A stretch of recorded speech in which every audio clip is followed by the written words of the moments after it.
இப்பிறப்பும் எப்பிறப்பும் தொடரும் இந்த பாசம்.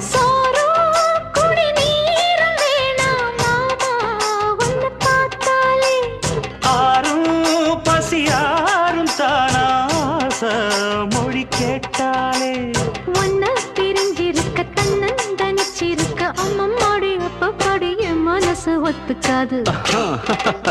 செந்தூர பாண்டிக்கு ஒரு சோடி கிளி கூ